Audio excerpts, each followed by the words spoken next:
Okay, hopefully you all can see my slides. Erin, I'll just ask that you manage the chat because I can't see it on my full screen. And then I'll mute the camera as I'm talking because I'm at home and my internet's slow today. So I just wanted to have a few reminders. Submit your recipes. You probably received an email, I guess it would have been end of last week or early this week about our recipe book. We sent out an email to our listserv or newsletter that had some templates for recipe submission, the email address to submit them. So you can either submit them to defend@uaex.edu, and maybe Erin, you can type that, or to me personally at baum@uark.edu. Or if you don't want to submit a recipe but would like a book, also send your mailing address and we'll get those mailed out.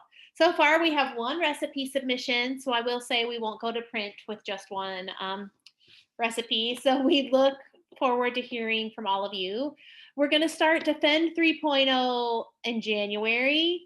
And I'll send a Qualtrics survey to get some feedback about what you have liked about the Defend series, what you would like to see.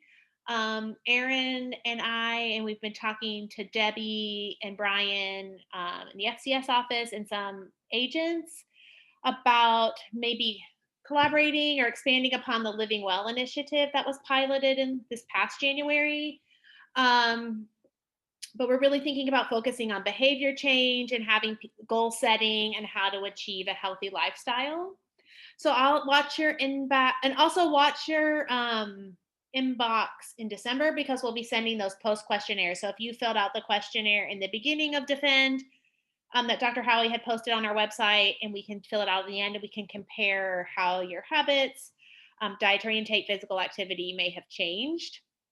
And also some people from Dr. Howie's team will probably be reaching out to some of you to see if you'd be willing to do sort of a qualitative Q&A with some of her grad students to get some feedback on Defend so we can help make it better next year.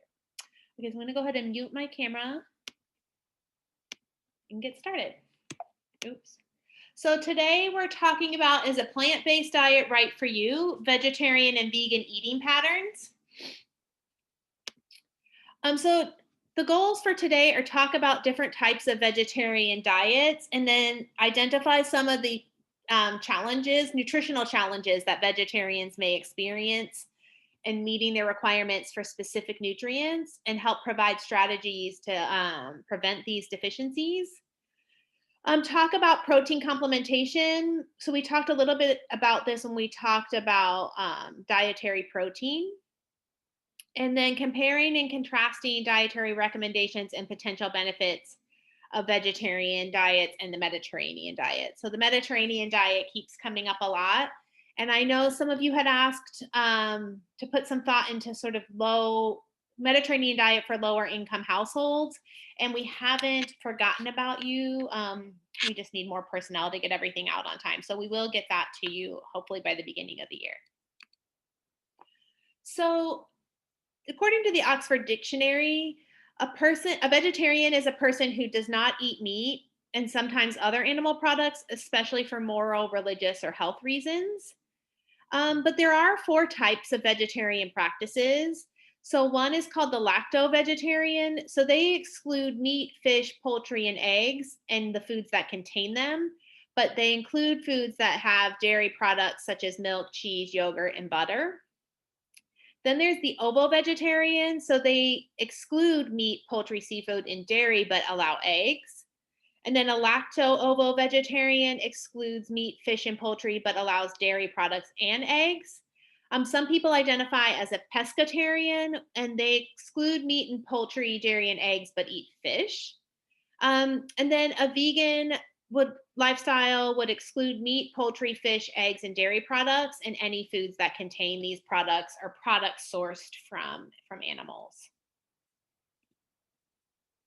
So we've talked a lot about Mediterranean diet and Defend, and I know there are some FCS programs focused on Mediterranean eating.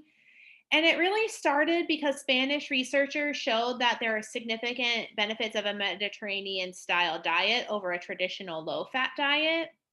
So most Mediterranean diets tend to be plant-based. So if you look at this pyramid on your right, you can see actually the base is physical activity, which I think is a key component and something that really differentiates it from other dietary patterns, followed by fruits, vegetables, and whole grains.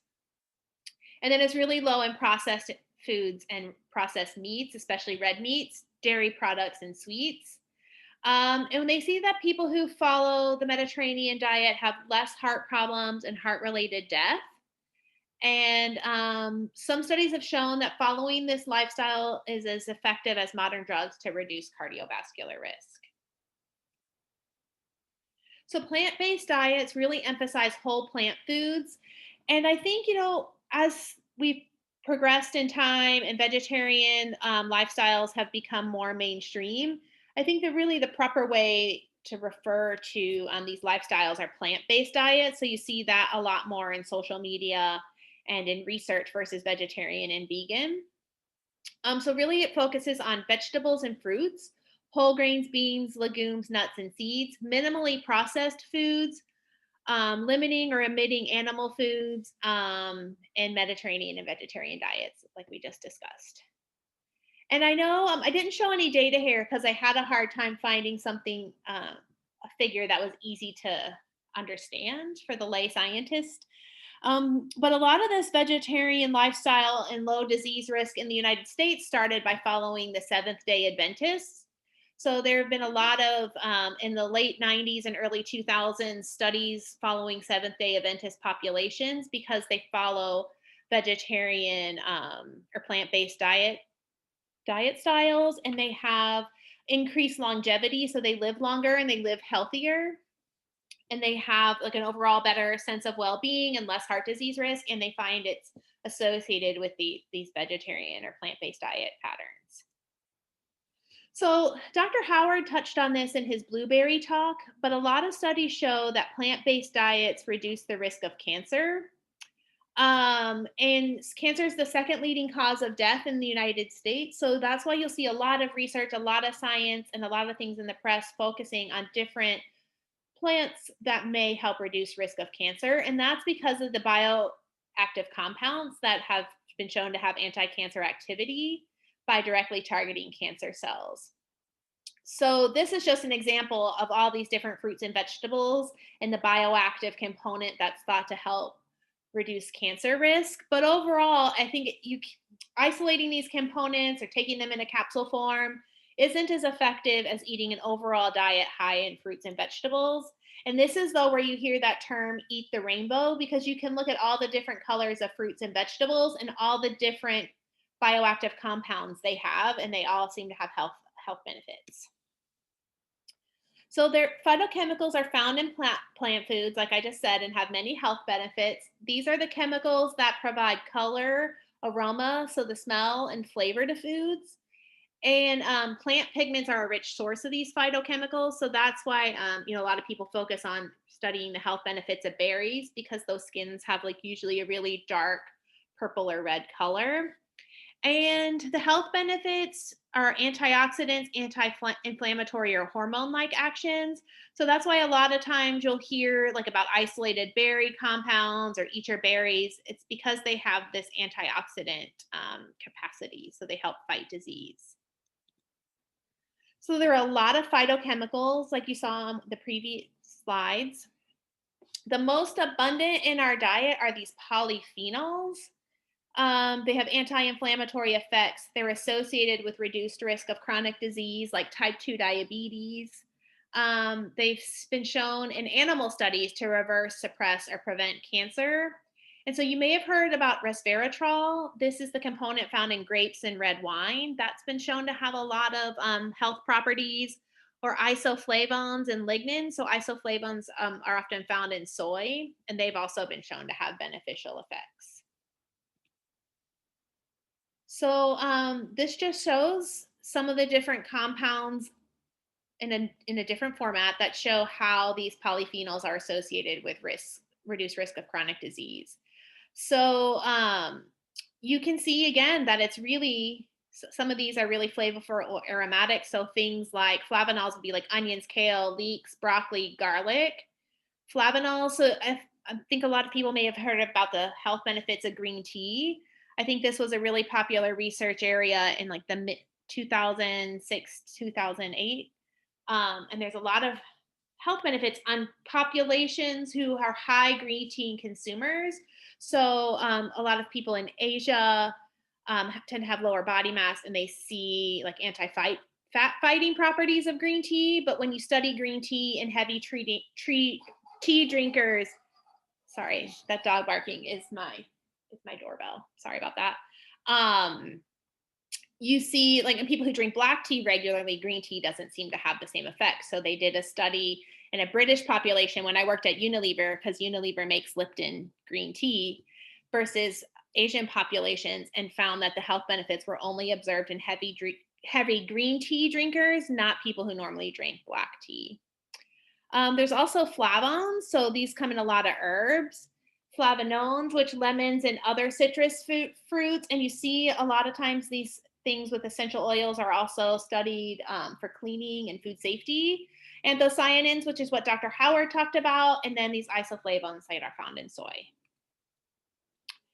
So carotenoids are another type of phytochemical. They're responsible for the yellow, orange, and red colors in plants. So carotenoids have had a lot of research conducted on them. This was a really popular research topic when I was in grad school in 2000 to 2004. And the most popular ones are probably beta carotene, lutein, and lycopene. And I know if you ever look in the supplement aisle or at vitamins, like in the pharmacy aisle at Walmart, you'll find vitamins that are targeted towards men. A lot of times it's because they have this lycopene in them, which is thought to lower the risk of prostate cancer. But also you'll see things with lutein, which is thought to be really good for eye health and night vision. So carotenoids have been studied in a lot of different disease states with beneficial outcomes. So this is again just showing some examples of phytochemicals and their sources and some of the possible benefits. So you can see they have these really complex structures.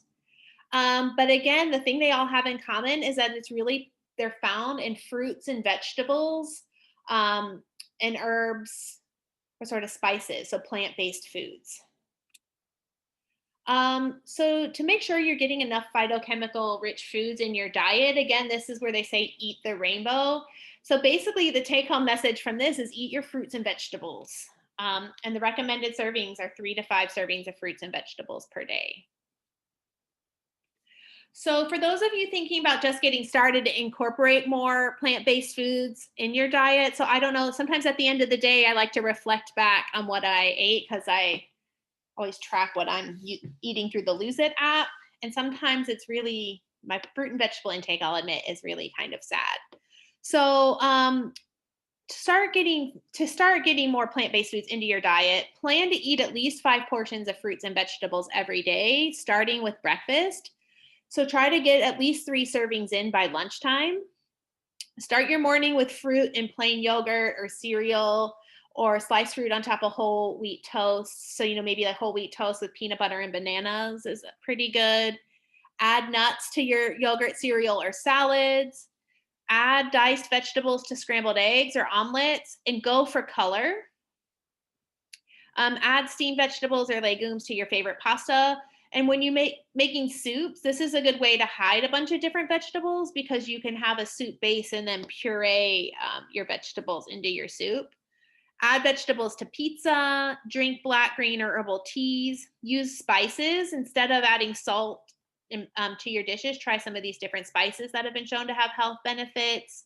Always keep frozen vegetables on hand, because you can toss them into casseroles and soups. Try soy products or other packaged protein products like tofu and vegetable protein are now some of those impossible meats to get your protein. And make sandwiches more interesting by adding vegetables of different colors. So maybe adding purple cabbage instead of iceberg lettuce.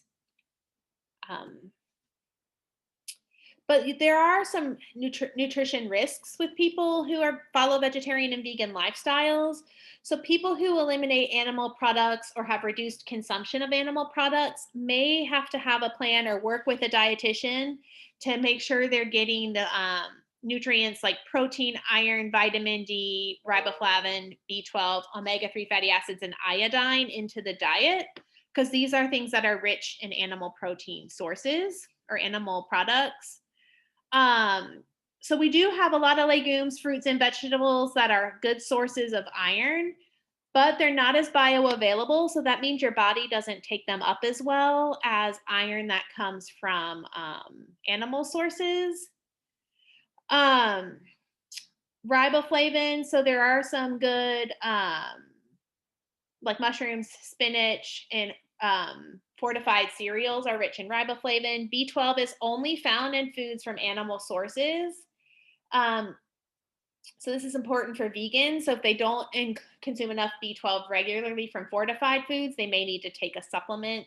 Omega-3 fatty acids are also at risk for being deficient, as well as iodine, but you can buy iodized salt to help with that. And we'll go into this in more detail. Let's take the time here. Okay. So we want to focus on complementary protein. A lot of this class, I've gotten a lot of questions about dietary protein, but there's also this need for people who are interested in consuming a more plant-based diet. We hear about meatless Mondays. So you always just want to make sure you have a complete protein. And we have some fast facts on the DFEND website about complete proteins. And a complete protein provides all 9 essential amino acids and the amount your body needs to support protein synthesis. So every day, our body is making and breaking down 350 grams of proteins. So that's why we need these 9 essential amino acids.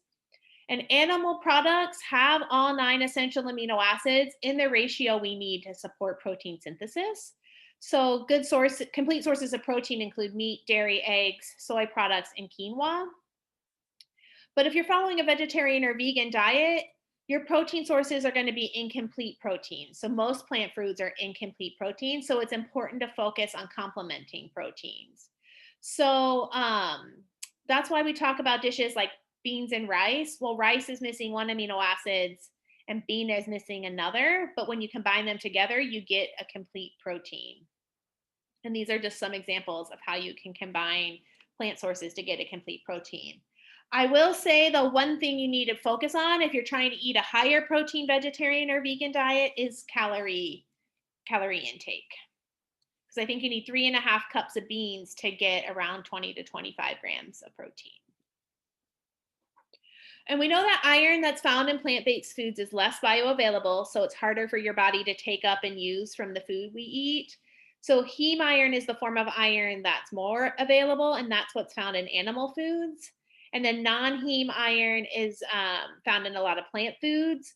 But the good news is foods that are high in vitamin C can help increase the absorption from your body. So the recommendation for this iron is 80% higher for vegetarians. And below are some of the foods that are rich in iron, like soybeans, beans, legumes, dried fruit, spinach, and fortified whole grain cereals. Usually, vegetarians consume enough zinc. It's less bioavailable in plant foods. But again, if you're eating whole grains, legumes, and nuts, and some soy products, you should be okay. But where vegans may have an issue with not meeting needs for calcium, vitamin D, and riboflavin, because these are heavily found in dairy foods. You can get calcium from plant sources, but again, it's less bioavailable. And I know a lot of plant-based milks are fortified with calcium, but you have to make sure every time you have consume one of these beverages that you shake the carton really well to make sure the calcium is redispersed throughout the plant-based milk, because it is heavy and will settle to the bottom. For vitamin D, you can get fortified soy, rice, almond milks, or other fortified foods. And also going outside helps. Sunlight helps with vitamin D production. And riboflavin is also found in some almonds, mushrooms, and spinach. So this is why it's really important, if you're going to move more towards a plant-based lifestyle, to eat the rainbow and eat a variety of plant sources. And like I already mentioned, vitamin B is found only in foods of animal origin. So vegans can obtain it from foods that are fortified, fortified nutritional yeast. So I know some friends who are vegan, they use nutritional yeast almost like a Parmesan cheese substitute. and B12 supplements. Oops. And also, people who are avoiding seafood and fish, may also have a low intake of iodine and omega-3 fatty acids. So iodine is easy. You can buy iodized salt. And there's a lot of non-animal sources of omega-3 fatty acids. So some fortified foods provide EPA and DHA, especially some of the fancier plant-based milks out there. But you can also find omega-3 fatty acids in walnuts, flax seeds, soy, and algae-based products. So it's important. This is when it becomes important to understand your food label and eat more whole foods to get these nutrients. So the American Academy of Nutrition and Dietetics does have a position statement on being vegetarian, but it's from 2009, so it's kind of outdated. But it kind of goes along with what we've been saying. Choose a variety of foods, minimize intake of highly sweetened, fatty, and heavily refined foods. So you can also be a vegetarian, and get by on cookies. So strict vegans may need supplements or fortified foods to get the nutrients they need, and always consult with your healthcare provider or a registered dietitian, nutritionist for dietary planning and advice on dietary supplement needs. My Plate, the USDA website, does have a good guide for planning vegetarian diets. And there's a better guide developed by Harvard that I'll show on another slide. And when instead of meat, you would fill your protein part with plant sources like beans, peas, lentils, soy, seeds, and nuts.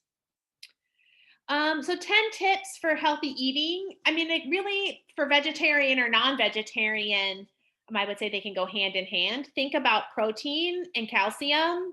Start with simple changes. So, don't cut everything out all at once. Enjoy a cookout. There's so many meat alternatives on the market right now that are pretty tasty. Eat more beans and peas. Try different veggies. Make small changes even at restaurants. Go to nuts for a snack and get your B12 and find the right vegetarian eating pattern for you. And so even though, there's a lot of stuff on Pinterest and social media that's, really out there and without a lot of science, Pinterest is also a good way to find tons of recipes that support vegetarian and vegan lifestyles. So there is one concern with vegetarian children, and that they have increased nutrient needs, and they may be more at risk for nutrient deficiencies. This is because they're in a state of usually fast growth. So you need more nutrients to support growth and development, especially your B vitamins and iron. Vegan children tend to be a little bit smaller than children on a lacto-ovo vegetarian diet. So that means they eat milk and egg products or dairy and egg products or non-vegetarians. And this poor growth happens when they're not meeting their needs for protein, calories, or other nutrients like iron and zinc. But when followed properly, a plant-based diet, the health benefits can reduce risk of obesity and chronic disease later in life. And they tend to consume more fiber, folate, vitamins A and C, and most tend to consume fewer sweets, fast foods, and salty snacks.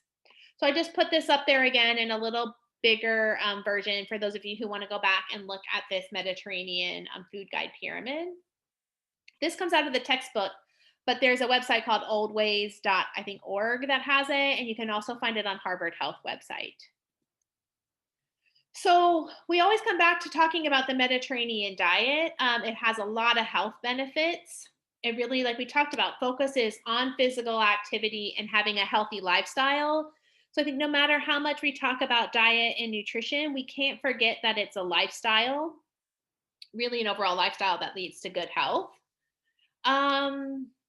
Yeah, and so basically with the Mediterranean diet, we see lower risks with heart disease, diabetes, Parkinson's, food allergies, and maybe Alzheimer's disease.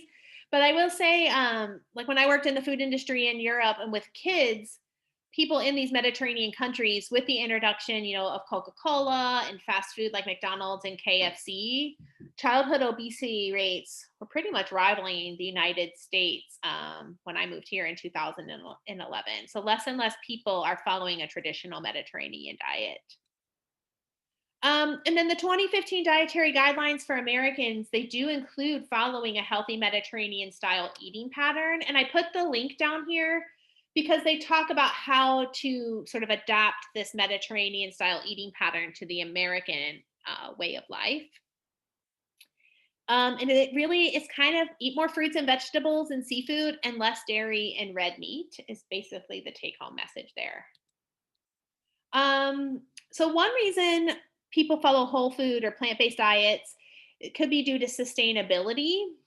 So plant-based diets may be more sustainable than diets rich in animal foods. So you see we've seen a lot of adaptation to plant-based lifestyles due to concerns for sustainability. And there's increasing evidence that shifting to more plant-based diets reduces environmental impact of food production.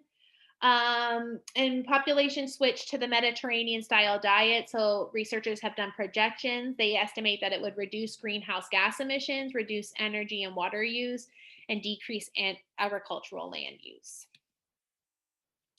So, according to a 2018 poll, 5% of the US adults consider themselves to be vegetarian. Non-white Americans are 3 times as likely as white Americans to describe themselves as vegetarian. It's being a vegetarian is less prevalent among older adults. So only 2% of adults older than 55 say they adhere to a vegetarian diet, with around 8% of 18 to 34-year-olds and 7% of 35 to 50-year-olds. So you can see it's something that's growing with younger generations. 90% of self-identified vegetarians do consume dairy products and 65% consume eggs. And dairy and egg quantities don't differ really between self-identified vegetarians and non-vegetarians. So we can also see that plant-based lifestyles are increasing in the U.S. And this was a survey looking at internet searches for different types of recipes. So this gray line here are people who looked for main dishes, and then they looked to see what were the main ingredients or of these dishes they were searching for. So of main dishes searched on the internet, I think they went into 280,000 different recipes. You can see over time, more and more people were searching for vegetarian-based recipes versus meat-based recipes, which would be this red, or orange, and pink lines. So this comes out of the dietary guidelines from 2015. So here are some active links that you can use. And this just talks about what your food groups or subfood groups should be based per 1,000 calories of your diet. So they recommend a certain calorie range of vegetables, fruits, grains, processed meat, fish and dairy, or fish and seafood and dairy. So this is kind of complex to explain, but if you take yourselves to these links, they walk you through what these different serving sizes would look like and how much food you need. So how can you get started? Well, one way is to gradually reduce the meat in your diet and increase your fruit and vegetable intake. So one idea is to ramp up. So each week, increase the number of meatless meals on your menu. Substitute. So take a favorite recipe and just try them without meat or use a meat substitute. And branch out. So check the internet for vegetarian menus, or there's a lot of vegetarian-based cookbooks and resources out there. So this is what I was telling you based on the Harvard Healthy Eating Plate for Vegetarians, or plant-based diets. So it looks a lot like my plate, but they give a lot more information on foods to avoid and foods to include. So you still want to eat meat. So I would say this is me. I still like to eat meat, but you want to incorporate more plant-based meals. You can try the flexitarian approach.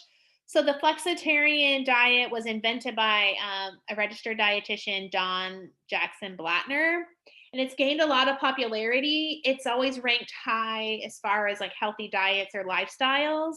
So really what it means is you're a flexible vegetarian. You aim to eat a lot less meat than you used to, but don't give it up completely. There aren't a lot of rules, but again, it's just really about a healthy lifestyle, eating more fruits and vegetables and whole grains, focusing on protein from plants instead of animals, being flexible, and eat less processed foods, and limiting added sugar and sweets. So that's kind of what we've already been talking about over the course of DFEND. So just to summarize, because I know we're right at time, there's a lot of different types of vegetarian diets and eating patterns. It could be a challenge to meet your nutrient requirements. So if you're concerned, reach out to your primary care physician or a registered dietitian. We talked about the importance of complementing proteins if you're going to follow a plant-based lifestyle. And we talked about the different health benefits of a vegetarian and Mediterranean diet. So with that, I'll start with my video game again and stop the screen share. I'm happy to take any questions. Well, I see we have some here already. So one is sea vegetables like Irish moss, bladderwrack, and kale for naturally occurring iodine. And Pam loves emphasizing complementary proteins. So many people don't realize how that works. And I totally think that's true. I think there is a gap in what people understand about complementary proteins. And I think, another thing we have to keep in mind with the United States is calorie intake, because we don't really have a problem with calories. So sometimes to meet your protein needs from plant sources, you have to have a lot more calories. Are there any questions? Kind of went fast, but these will all be posted and on our DFEND website. And Angela did a really good job. They'll make some fast facts with just the key tidbits from this.